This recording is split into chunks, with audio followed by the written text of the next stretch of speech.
Want to win at Scrabble every time? Here are some of the best tips for intermediate and advanced players to help you level up your game. Let's begin with the opening move. The first player gets the added bonus of using the center star, a double word score.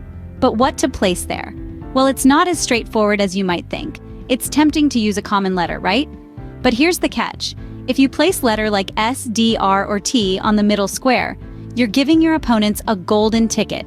This simple move can make it easy for them to reach the triple word scores at the edges. That's a potential score bonanza you're handing over. So, think carefully before you make that first move. Opt for a less common letter, one that will make it more challenging for your opponents to leverage. So remember, avoid using S, D, or R on the center square. Now, let's talk about maximizing your score. There are several tips you can follow to boost your game and improve your score. Firstly, let's look at the concept of turnover. The more letters you use, the less your opponents will have at their disposal. With only 100 letter tiles in each bag, using more letters is a key strategy to limit your opponent's options and rack up points. Now, don't discount the power of short words. Memorize as many 2- and 3-letter words as you can.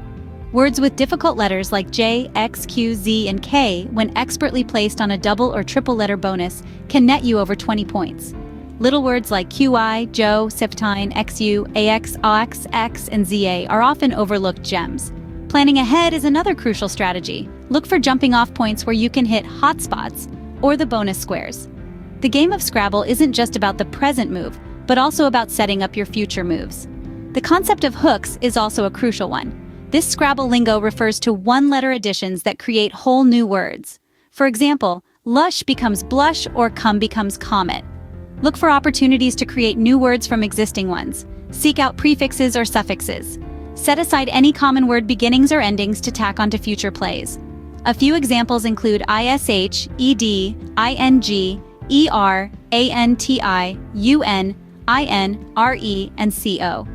These can be a great way to add on to existing words and maximize your score. Lastly, don't dread the Q. Drawing the Q can feel like a curse, but it's actually a blessing. Those 10 points go a long way. Make do without a U by forming one of these approved words or their plurals, QI, QAT, QADI, or QAID. So remember to use these strategies to maximize your score. Use more letters, memorize short words, plan ahead, look for hooks, and don't forget those QU-less words. Finally, let's talk about the bigger strategic pieces. The more opportunities you create, the higher your chances of racking up those all-important points. Hanging on to important letters, especially if you're just one tile away from a bingo, could pay off big time. Playing parallel words allows you to piggyback off others on the board, doubling your payoff, especially when you're stuck with a rack full of vowels. Challenging another player's word can be risky, but if you're confident in your dictionary knowledge, it could net you a big payoff. And lastly, memorize no-vowel words. Drawing all consonants isn't the end of the world if you have these words up your sleeve. Remember, controlling the board, hanging on to important letters, playing parallels, challenging wisely, and knowing no-vowel words can make all the difference in the end game. And that's it for today's Scrabble Mastery Tips, folks. If you enjoyed this video and want to continue improving your Scrabble game, make sure to hit that subscribe button. We have plenty more tips and tricks to share, and you don't want to miss out. Also, don't forget to click on the notification bell. This way, you'll be the first to know when we drop another video.